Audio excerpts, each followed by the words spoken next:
前回の私の冬服のコーディネートをご紹介した後にインスタグラムの方にある方から私が使っている美容のものなどを教えてくださいというメッセージをいただきました。お恥ずかしながら私は美容らしい美容っていうのは特にやってないんですね。ですが何も特別なことはやってないんですが、そうですね、ちょっとだけ心がけていることはあります。それが皆様のご参考になるのかどうかは全然わからないんですが、こんなことやってますよっていうご紹介をしたいなと思います。私が30代の後半ぐらいからずっと続けていることがあります。それはこれです。これは美顔器と皆さんお呼びになっているものかな。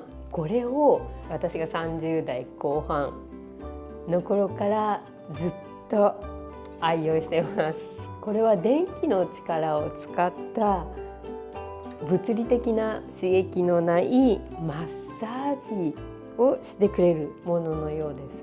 これ実は友人から勧められて使い始めたんですけれど、これはその当時で5万円ぐらいしました。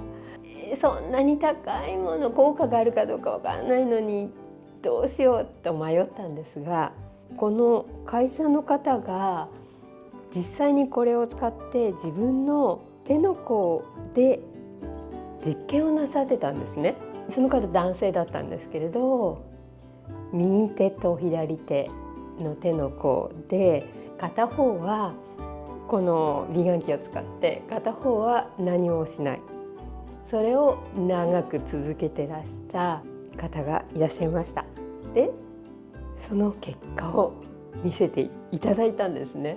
もう何よりも明らかで、右手と左手の手の甲が全然違って見えました。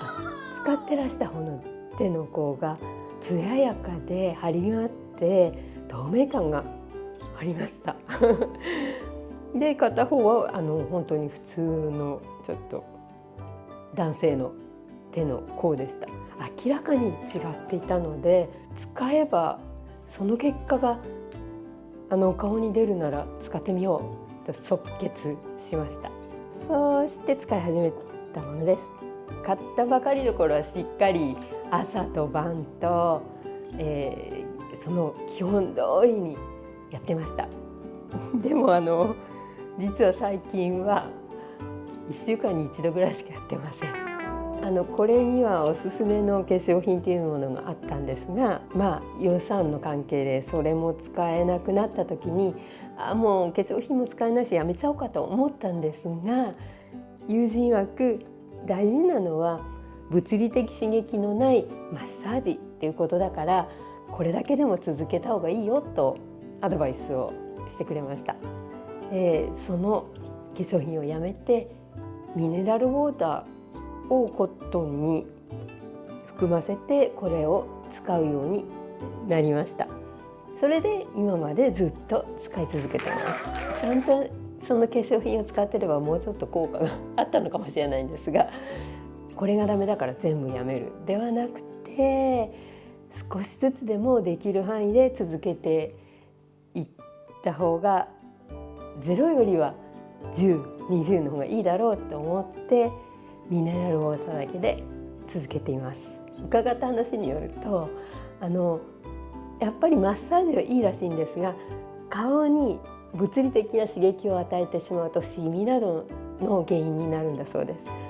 なのでこれを使うと本当に全く物理的な刺激はないけど電気の力でマッサージをしてくれるそうです。結果は顔は一つなので2つの顔を使って実験することはできないんですが、自分自身がこれを使ってるから大丈夫、私の肌は大丈夫という自信につながりました。なので1週間にたった一遍ですが、それでもその自分への自信を保つためにも今も続けてます。20年以上前のものなのでこんな色になってしまったんですが、もっともっと白に近いクリーム色でした。そしてこういう風に開けられるようになってたんですが、今取れちゃってますそしてあとここにコードを差し込んで電源から取るんですが、今ちょっとここにはないんですけれど、そしてこういう風に取り外せるようになってるんですが、この部分にコットンをつけて、私はミネラルウォーターをたっぷりここに含ませてこういう風にやってます。1箇所3秒ということでした。でお顔全部とで首周りとそして手の甲もやってます。で日本にいた時に一度だけ壊れてしまって修理をお願いしたことがあります。でそれ以来一度も故障もなく今まで20年ちょっと使い続けられているこの美顔器です。もう元はすっかり取ったなと思ってます。そして私が実践している美容法、いや美容法というものでもないんですが、実はこのココナッツのバージンオイルです。これ食用です。私は昔初めてオイルフリーのリキッドファンデーションを使った後1ヶ月後なんですが、肌がかぶれてしまったことがあります。ナチュラル系のスーパーで買ったようなクリームでも時々かぶれてしまったので、もうどうしようと思って調べたら、シアバターはかぶれにくい、アレルギーになりにくいっていうことが書いてあったので、シアバターを結構使ってました。でもいつもちょっとかさついた感じでした。そしてある日ヘナで髪を染めようと思って毛の生え際あたりにそのクリームをたっぷり塗ったところ、クリームを塗ったところだけ真っ赤になりました。それでやっとシアバターもダメだったんだと気がついていろいろ試しました。それでもこれを使うと肌の調子がいいと思うものがなかったんですね。そしてある日パリの美容室に行って、そのカットしてくださった美容師の方とお話ししてたところ、その方は男性の方だったんですが、僕も肌荒れするんですがココナッツオイルはいいですよということを言ってくださいました。ココナッツオイルって食べるものですかと伺ったら、そうです、食用のですということでちょっと驚いたんですが、試しにオーガニックのお店でこの、有機栽培のココナッツオイルを買ってみました。そうしましたらもうびっくりで、すっごく調子が良くなりました。これを使い出してから本当に肌荒れがなくなりました。そうしてこのオイル、他にも多分効果があるんじゃないかなと思っていることがあります。それはあるちょっとご高齢のボディビルダーの方の記事を読んだことがあるんですが、その方は、ボディビルの大会の前になると、馬の油、なんて読むんでしょうね、馬油、大会の前には体に塗るということでした。なぜかというと、そのオイルを塗るとシワが目立たなくなると書いてありました。このココナッツオイルでも多分そんな感じの効果があるんじゃないかなと思ってます。手に塗った時に普通のハンドクリームを塗った後よりココナッツオイルを塗った後の方が自分でシワが目立たないなと思います。ただオイルなのでベタつくのであまり手には向かないので、夜寝る前とかにはたっぷり塗るようにしてるんですが、気になる時はオイルをうっすら塗ってティッシュでオイルオフみたいにやってます。今では夫もこれを使ってます。本当にこれだけです。これを塗った後にファンデーションは私は塗らないので、BB クリームあれを塗って粉を叩くだけです。本当にこれはおすすめです。そうして3つ目なんですが、これは美容法とは言わないと思うんですが、健康法かな。ここ数年トランポリンのエクササイズを続けてます。コロナがあって家から出れなくなった時にトランポリンを買って家の中でトランポリンを始めました。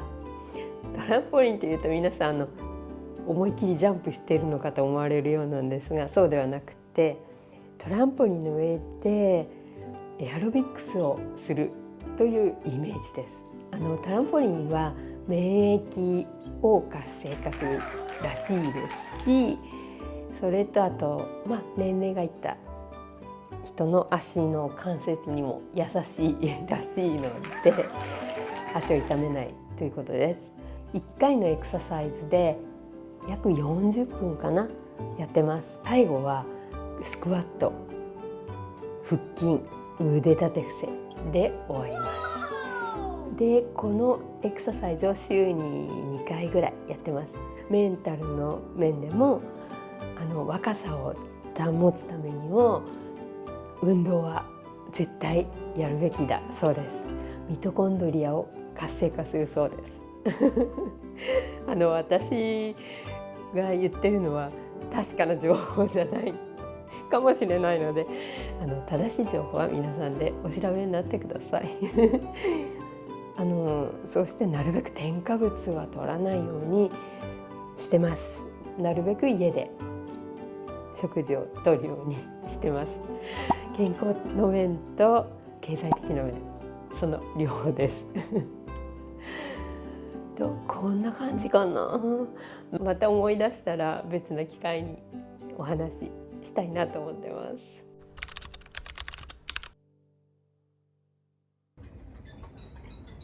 この日は今年初めての樹州の飲みの市。2月の風がとっても冷たい一日。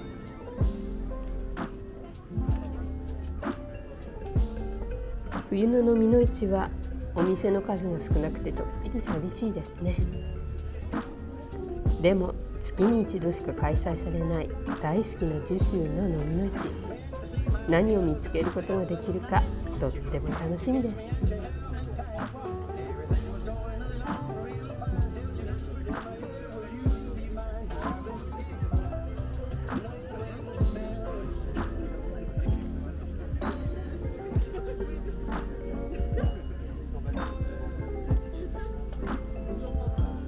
かわいいソース入れ、シンプルなミルク入れ、そしてこれは美しいですね。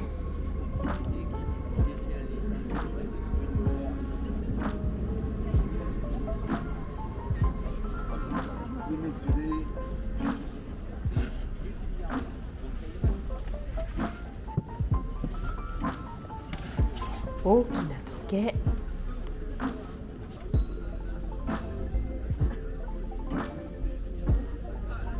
とっても重かった花瓶、クリスタル、木製の鳥かご、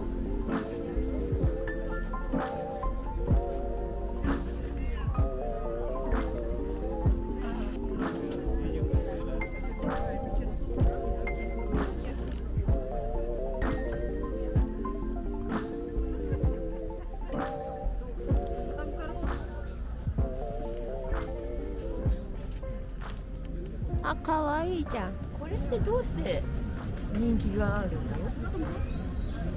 の？ね、コレクターの人いるよね。いいよね。うん、どうしてなんだろう。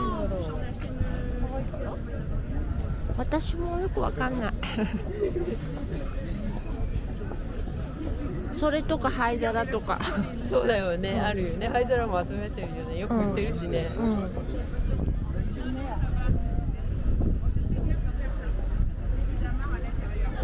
また鏡。ここで見つけたのはまた金縁の鏡。そして次に見つけたのもまた金縁の鏡でした。欲しいんだ。これはさすがに私の家には合わなさそうだよね。そうだね。それ映画館の椅子？あ、そうそうそうそう。多分そう。なんか順番番号が。そうだよね。うん。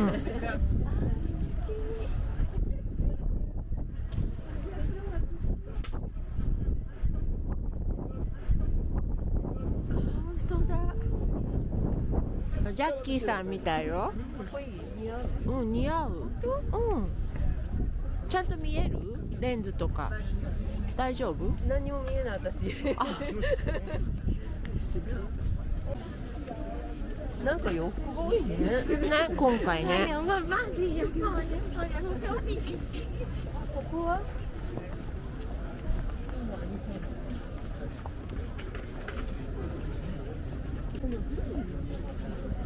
ホルダー？うん、可愛い。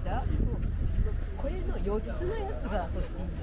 あこれちょっと大きすぎるでしょ。あ、そうね。あ、可愛い。いいっしょ？うん、好きじゃん、それ。そうだよ。アルミシリーズにこれ、いけるね。うん。いくらくらいだろうか。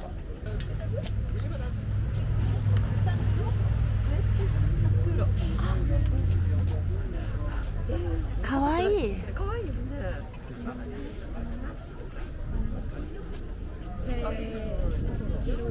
あ、可愛いじゃん。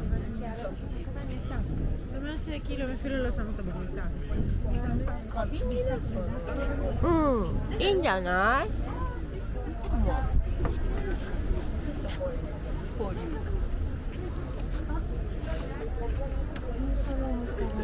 あ、クリスマス模様のたらいがあるじゃん。どれ？これ違う？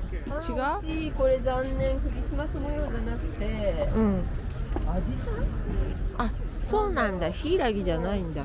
色はヒイラギだけどね。うん。お花だね。やっぱりベルサイユが好きだね。あ、ここで買ったの。ここは全部どれでも5入れ。そう。総水でか。総水でかね。私が来る前に英子さんはすでにここでお買い物を済ませてしまってました。英子ちゃんのその総水入れが一番いいものだったんじゃない？ここで。そう。あと何にもいいのがないよ。で、そこで買ったの、ジャケット。ジャケット？そしてここで30ユーロのジャケットを購入したそうですよ。どれどれ、お買い得品が残っているかな？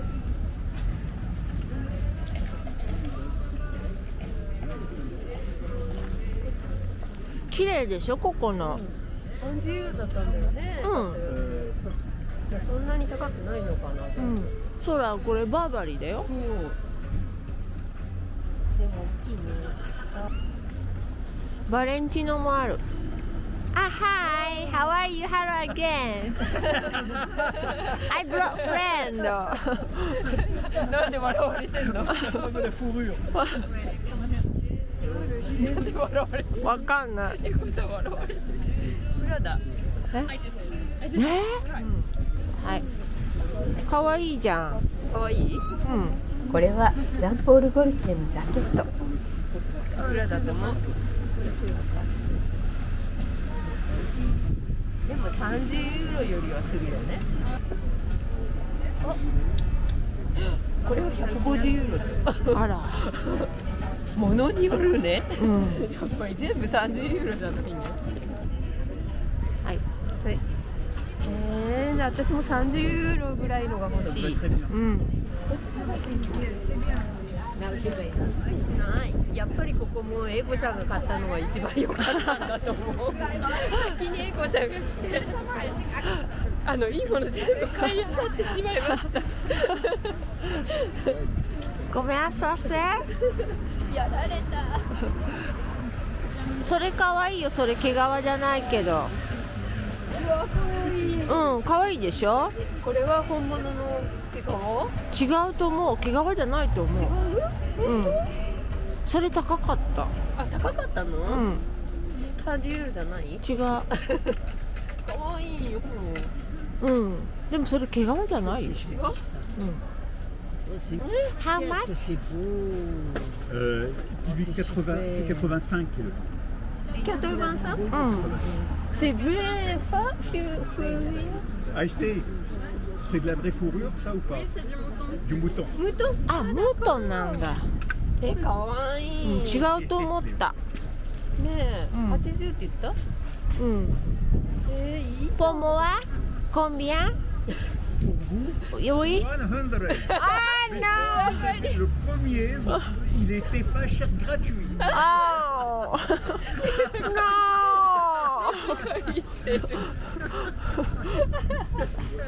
意地悪おじさん。とりあえず川山の上から試着をしてみることに。ちょっと無理かもよ、上からじゃ。超かわいい。うん。いいよ、ムートン。かわいいよ、ムートン。あったかい？でもなんだか私らしくないような気がして購入は断念。あれじゃない？ビレロイボッコ。ビレロはボッコ。ビレロ今だに言えないんだけど。これかわいいじゃない。かわいい。私のタイプ。だけど、もういらない。場所がない。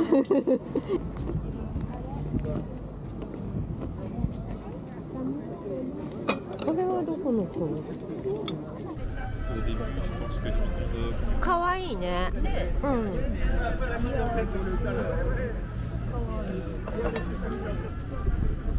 かわいい。あ、かわいいかわいいかわいい。うん。うん。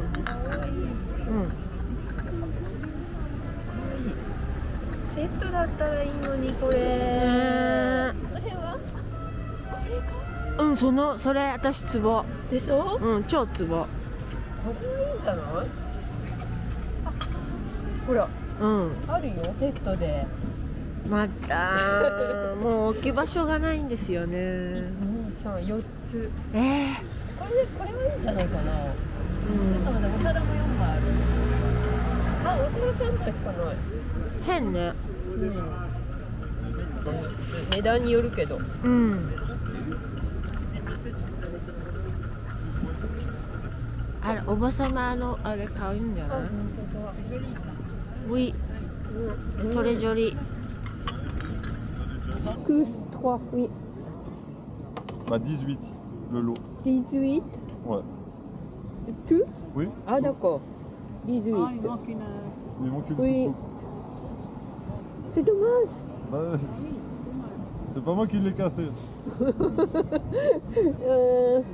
15, non? Allez, 15, oui. Oui? Oui. 15. Ouais. Ok. oui. あっという間に決めちゃいました。かわいいね、それも。もうね、なんかどっかもわからん。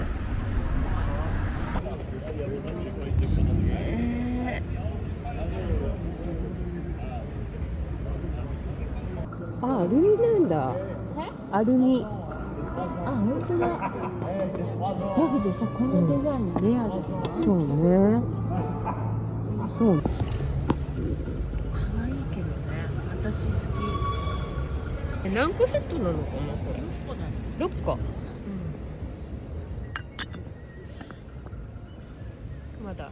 これはエイコさんが一目見て気に入っておすすめしてくれたキャニスターなんですが、残念これ蓋がないそうです。かわいい。なかったけど紙にします。うん、すごいかわいい。うん、超かわいい。します。よし。じゃあキャニスターはいいのね。あ、いまいち。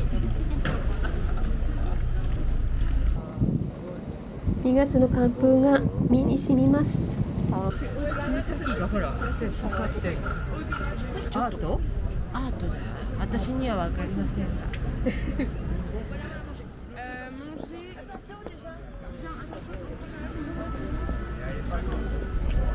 こちらの広場へもまだまだ続いています。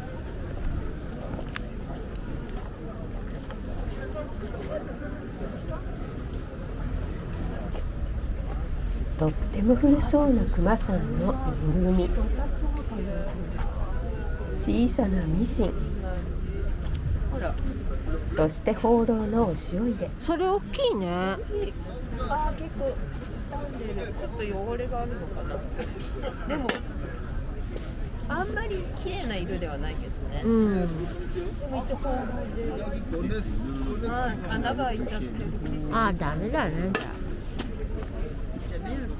残念。残念。あ。あ、カメちゃんだ。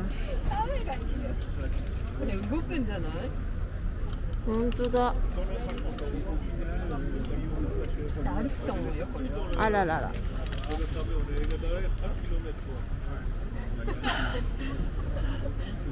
寒いからね。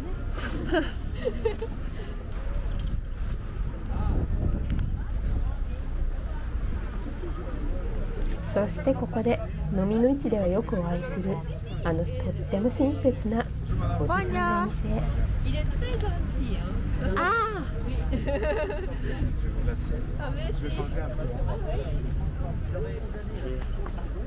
ちゃん。あら、ナイスじゃん。いいじゃん、そのソース入れ。うん。うん。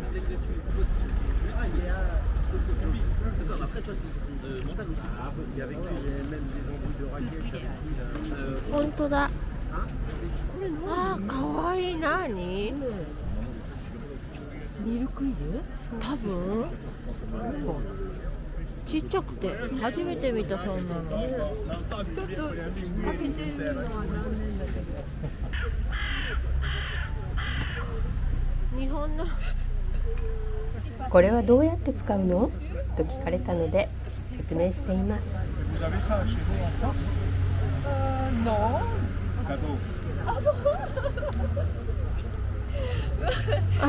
ただきましたカードで。あら嬉しい。で、優しいムッシュでしょ。ね、優しい。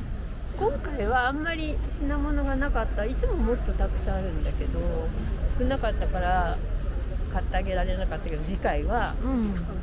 優しいおじさんのところでは買ってあげるっていうか買いたいなと思います。そりゃそうよね。これポケットパリさんがすごい探してた。ああ、かわいい。ね。あ、ままごとのかわいいの。あ？ままごと。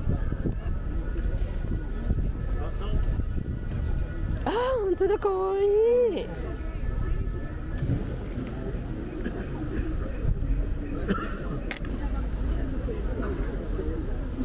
本当だ。いかがですか？ちょっと待って、1、2、3、4、5。あれ？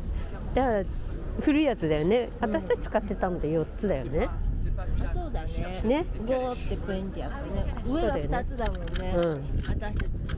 あれ？そうだった？うん。上1個だよ。1個だった。うん。2つじゃなかった。それものすごく古い人じゃない？だって江戸時代とかじゃない？そう。私も最近ね、悪くないなと思ってきたんだよね、こういうの。可愛いよね。可愛い可愛い。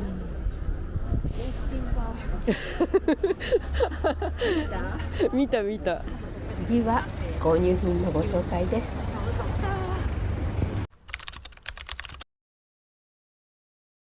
こんにちは、ポネです。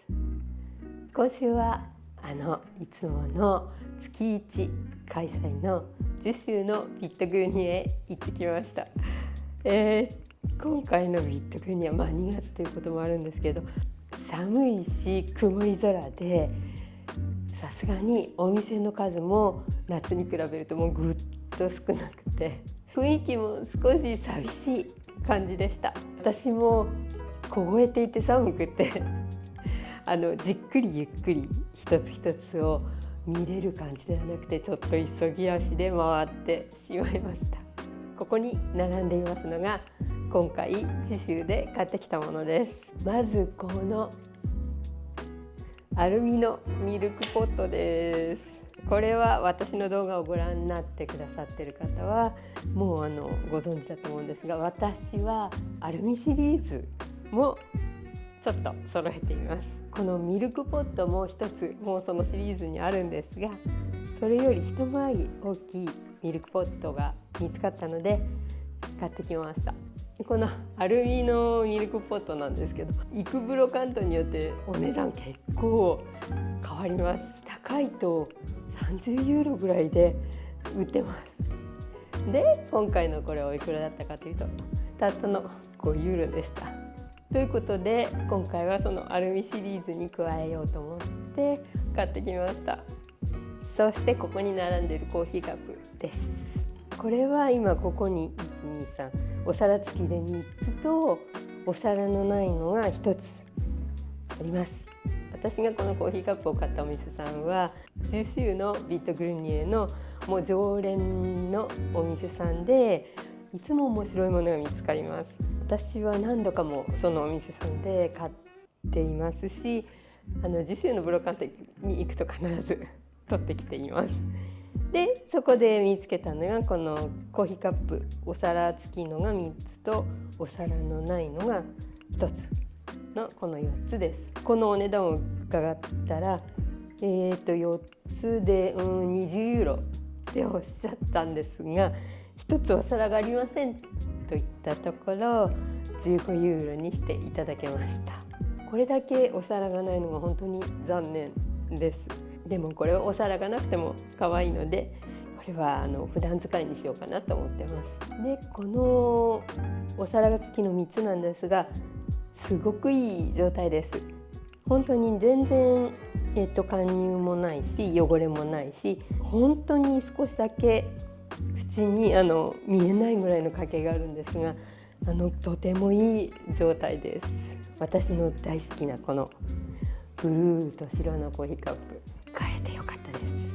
そしてこのティーポットの蓋なしです。本当に残念なことに蓋がありません。だけどこの可愛さに、これはお花を入れてあげたら素敵なんじゃないかなと思って、蓋がなくてもいいやと思って買ってきました。そしてジュシュ前回に少し嫌なことがあって落ち込んでいた時に、とても親切にしてくださったお店のおじさんもいらっしゃいました。で今回は残念ながら欲しいなと思うものが見つからなかったんですが、そのおじさんにこのトレイをプレゼントだよと言っていただきました。10年フランスに住んでて感じていることなんですけれど、日本で大事だとされる自分の感情を出さない、感情を出すのは大人じゃないという考え方がないので、素直に皆さんその時の心情を出してきます。なので個人的にその方が嫌なことがあった時は嫌な顔をされるし、とっても幸せな気分の時は幸せな顔をしてもらいます。なので嫌な人に当たってしまった時は、今朝は多分寝起きが悪かったんだなと思ってすぐに忘れることが一番だと思ってます。でその反面、本当に優しい人はかけ値なしで親切にしてくださいます。その裏を読んだりする必要がないので、とても楽だと私は思ってます。なので私は日本人ですけど、怒ると他人に向かっても怒ったり平気でするようになりました。楽ですね。自分に素直でいれるので、そう思います。また次の動画も楽しみにお待ちになっててくださいね。